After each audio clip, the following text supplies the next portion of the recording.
Hello students, कैसे हैं आप लोग। प्रिपरेशन कैसी चल रही होगी? अच्छी चल रही होगी। फिर भी अगर उसमें कोई भी आपको लगता है कि प्रॉब्लम्स आ रही है तो व्हाट्सएप नंबर पे आप लोग हमें इन्फॉर्म कर सकते हो। मोशन इन 2 डायमेंशन चल रहा था, 4th लेक्चर मैंने अपलोड कर दिया था, 5th लेक्चर आज हम करने जा रहे हैं। लास्ट लेक्चर में हमने क्या किया था, किसी बॉडी को थ्रो कर रहे हैं तो हॉरिजॉन्टली किसी टावर से थ्रो करें तो क्या होगा। अब इसमें 2 केस और बचते हैं। जैसा कि मैंने पहले कहा था, ऐसा तो है नहीं कि बस एक बार ऐसे हॉरिजॉन्टली थ्रो करेंगे, ऐसा बिल्कुल नहीं है। हम उसको थ्रो कर सकते हैं अप या डाउन, ठीक है, थीटा डिग्री अप या above and theta degree down, angle कुछ भी हो सकता है। तो बेसिकली हम उसकी यहाँ पे बात करने जा रहे हैं। तो चलिए इसी को स्टार्ट करते हैं। यहाँ पे हम करने जा रहे हैं कि मान लीजिए कि h मीटर हाइट का टावर है। यहाँ पे जैसा कि आपको पता है टावर की हाइट हमने एज्यूम किया क्या है, h। और इस बार हमने क्या किया कि बॉडी को थ्रो तो किया, लेकिन जो कहते हैं ना थीटा डिग्री बेलो या डाउन विद द हॉरिजॉन्टल, ऐसे हमने थ्रो किया। इस बार जो हमने थ्रो किया वो थीटा डिग्री डाउन किया हॉरिजॉन्टल से। क्लियर है, इसमें कंपोनेंट्स आएंगे, ठीक है। भाई पिछले वाले में क्या था, हमने हॉरिजॉन्टली थ्रो किया, तो मैंने बताया भी था कि हॉरिजॉन्टली थ्रो करेंगे तो वर्टिकल 0, वर्टिकल थ्रो करेंगे हॉरिजॉन्टल 0 इनिशियली होता है। यहां पे ऐसा कुछ नहीं होने वाला। इनिशियली कुछ ना कुछ हॉरिजॉन्टल के पास भी होगा और कुछ ना कुछ वर्टिकल के पास होगा, ठीक है। जैसे हम कहते हैं ना कि हम एक ही डायरेक्शन में हैं, केवल एक डायरेक्शन में सोच रहे हैं, फोकस है किसी पर्टिकुलर डायरेक्शन में, तो आसपास का हमारा डाइवर्जन नहीं होता है। यहाँ जैसे कल हम लोगों ने किया था, हॉरिजॉन्टल थ्रो किया तो वर्टिकल की बात नहीं करेंगे इनिशियली, कोई डाइवर्जन नहीं। और जब वर्टिकल थ्रो किया हॉरिजॉन्टल डाइवर्जन नहीं, क्योंकि हम फोकस हैं हॉरिजॉन्टल या वर्टिकल के लिए। लेकिन जैसे कहते हैं ना कि हम थोड़ा सा किसी पर्टिकुलर पॉइंट पे जा रहे हैं या किसी चीज के लिए फोकस है, थोड़ा सा डाइवर्जन होगा, तो क्लियर है कि कुछ उधर इफेक्ट आएगा, कुछ दूसरी तरफ इफेक्ट आएगा। फिजिक्स भी इससे अलग नहीं है। यहां पर भी देखिए हमने थ्रो किया थीटा डिग्री डाउन, ठीक है। अब डाउन थ्रो किया तो इसके 2 कंपोनेंट्स होंगे। एक कंपोनेंट्स होंगे क्या, ये होगा ux जो कि होता है u cos थीटा, और सेकंड ये होगा uy जो कि होता है u sin थीटा इनिशियली। अब हम क्या देखते हैं कि बॉडी ऐसे गई और फाइनली जाके यहां पे स्ट्राइक कर गई, और कंडीशन सेम है, ये रेंज है r यहां पे। अब देखिए जैसा कि हम जानते हैं, अगर किसी बॉडी को आपने थ्रो किया, जैसे हाइट h है यहां से, तो अगर किसी बॉडी को आपने डाउनवर्ड थ्रो किया और बॉडी को नीचे तक आने में कितना टाइम लगा, t, ठीक है। तो बॉडी को नीचे कौन लाएगी, ग्रेविटी। मोशन 1 डायमेंशन में हम डिस्कस कर चुके हैं, आप देख सकते हो पुराने लेक्चर्स में। तो क्या हो जाएगा, यहां से होता है h equal to ut plus half GT square, यही होता है। एक चीज और आपको बताएं, इसको हम एज्यूम करते हैं कि ये अपना क्या है, x एक्सिस, और ये क्या है, y एक्सिस। तो वर्टिकल को हम ये भी लिख सकते हैं h equal to UIT plus half GT square, और यहां पर आकर इसकी वेलोसिटी भी है फाइनल वेलोसिटी। मैं फाइनल वेलोसिटी के लिए फिर क्लियर कर दूं, फाइनल वेलोसिटी क्या होती है, जस्ट बिफोर कोलिजन, कोलिजन से जस्ट पहले की वेलोसिटी को हम बोलते हैं फाइनल वेलोसिटी। तो अगर हम यहां पे देखें तो Vy इक्वल टू क्या होगा, Uy प्लस GT, ये तरीका होगा, ठीक है। तो इसको हम लोग यहीं पर रहने देते हैं, आपके कॉन्सेप्ट के लिए मैंने बता दिया। अब यहां देखिए बॉडी ग्राउंड पे आ रही है, ग्राउंड पे कौन लाएगा, ग्रेविटी। हमेशा ग्रेविटी आपको ग्राउंड पे लाती है। आपने कहावत सुनी होगी, जैसे लोग कहते हैं यार उस आदमी से बात तो हमने किया लेकिन ग्रेविटी नहीं है उसके अंदर, मीन्स तो हवा में बातें करता है, ठीक है, जमीन पे रह के नहीं बात करता, वजन नहीं है उसकी बातों में।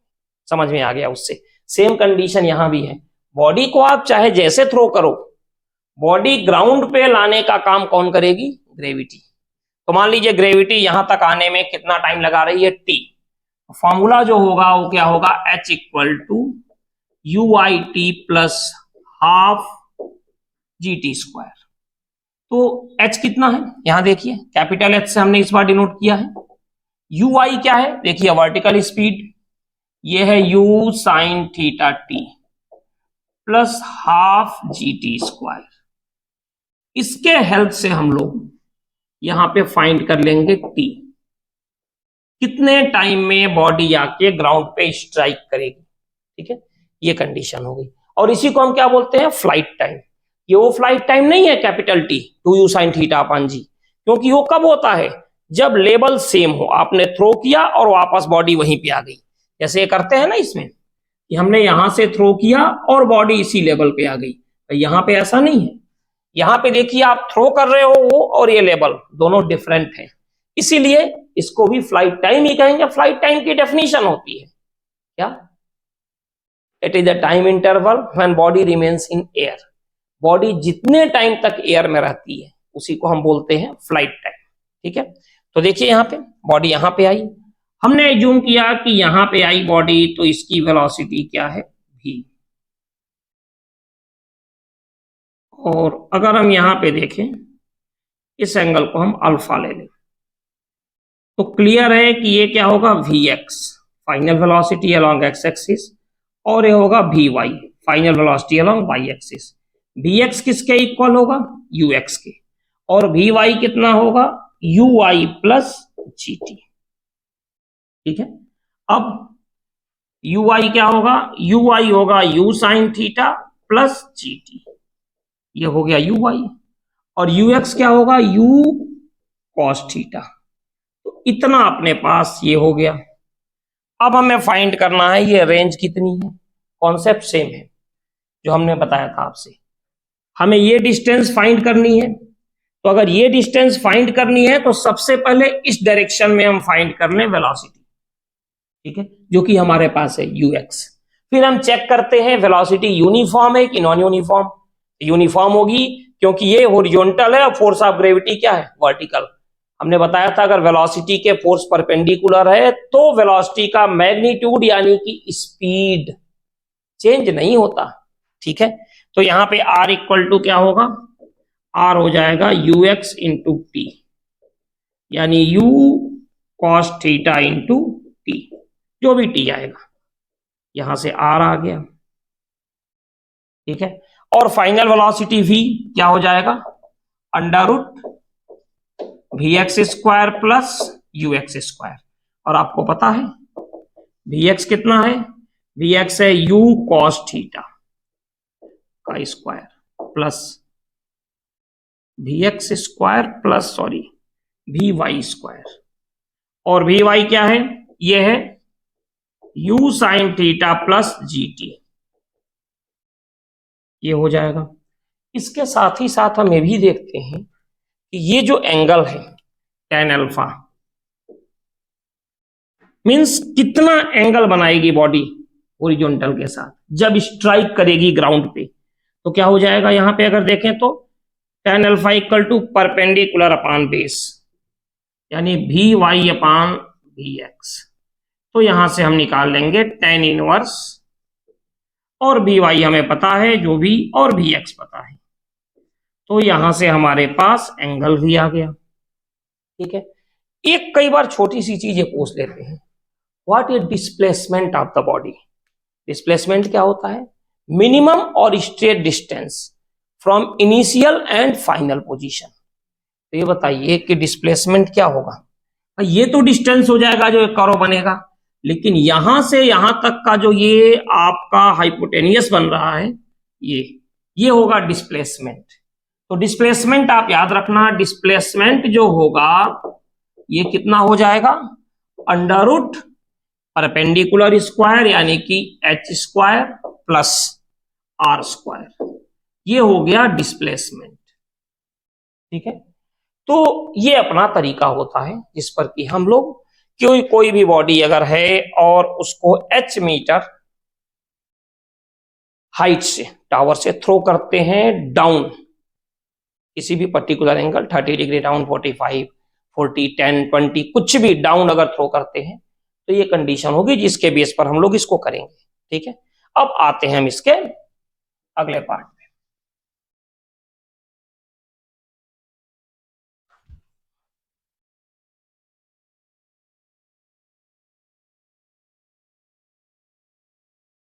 अब जैसे इसी में है, The stone is thrown from the top of a cliff 70 meter high.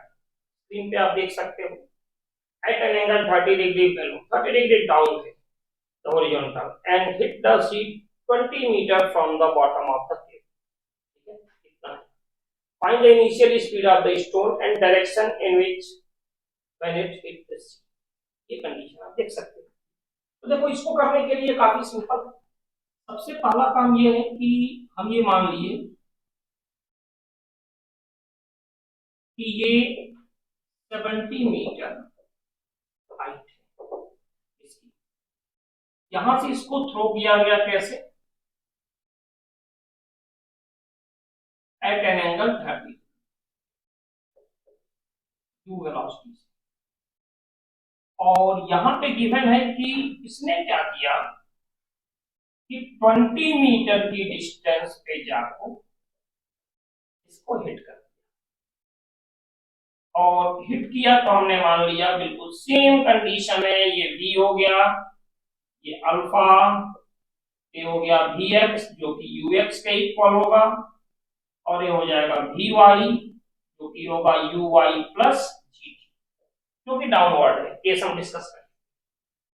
अब ये बताइए कि ये 30 डिग्री है, यू है, तो ये क्या होगा यू एक्स जो कि होगा यू कॉस थीटा, और ये हो गया अपना यू वाई जो कि हो गया यू साइन थीटा, और थीटा ना लिखकर हम सीधे यहाँ पे यूज करें 30 डिग्री, और ये भी हो गया 30 डिग्री।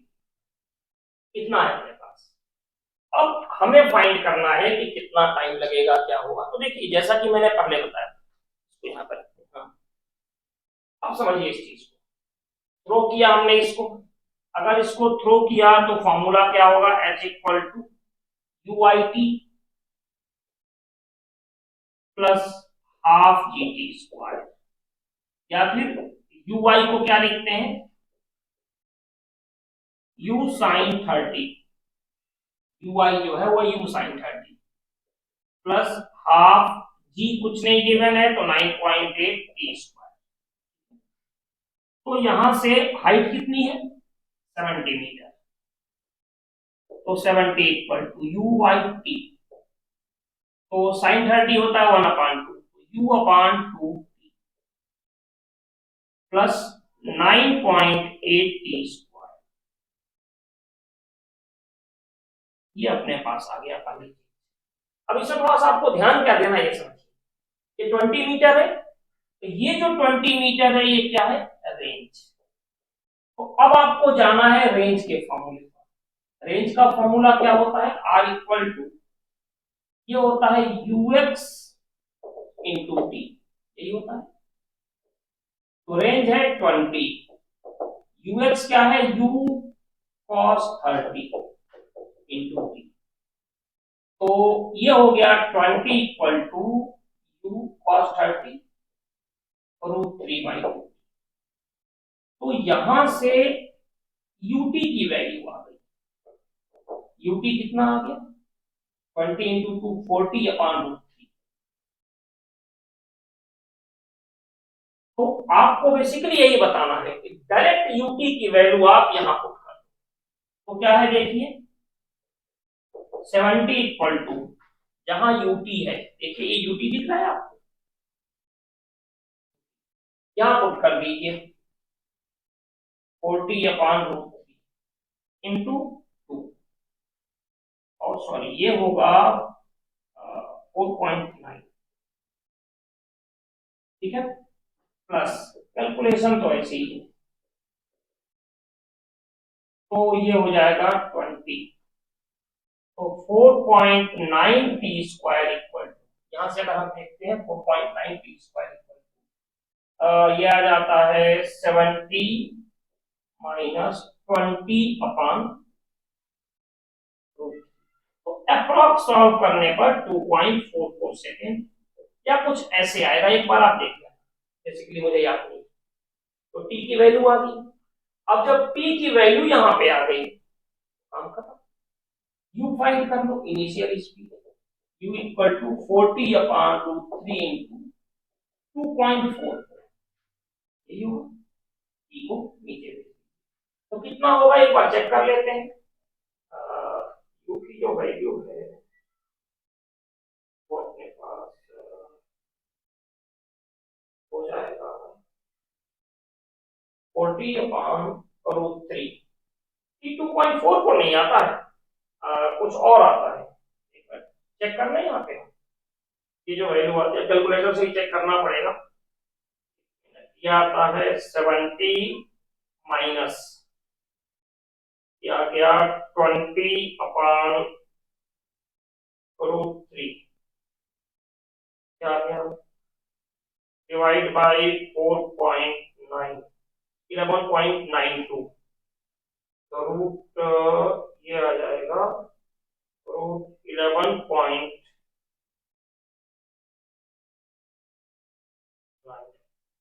3.4। फिर से देख लेते हैं, थोड़ा सा मुझे लगता है कैलकुलेशन दोबारा देखना पड़ेगा। 70 माइनस 20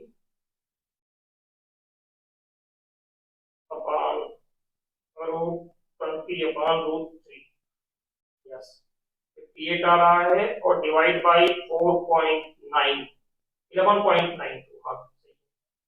तो अगर हम यहाँ पे देखें तो 11.92, 11.92, हाँ। ये आ रहा है कि मैं बार बार भूल जा रहा हूँ, सही बता रहा हूँ, क्योंकि कैलकुलेशन में थोड़ी सी दिक्कत रहती है हम लोगों को, आप लोगों की तो खैर क्या करना। 20/√3,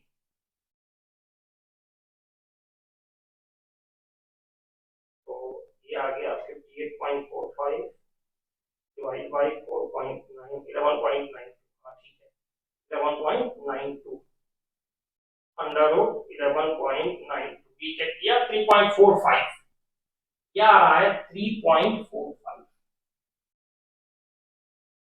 3.45, तो 40 अपॉन क्या आ रहा है अपने पास 40/√3 डिवाइडेड बाई 3.45, 6.69, बिल्कुल सही है। तो u की जो वैल्यू आ गई ये है 3.45, ठीक है। तो u की जो वैल्यू आ गई वो आ गई 6.67 मीटर पर सेकंड, ये u आ गया अपने पास।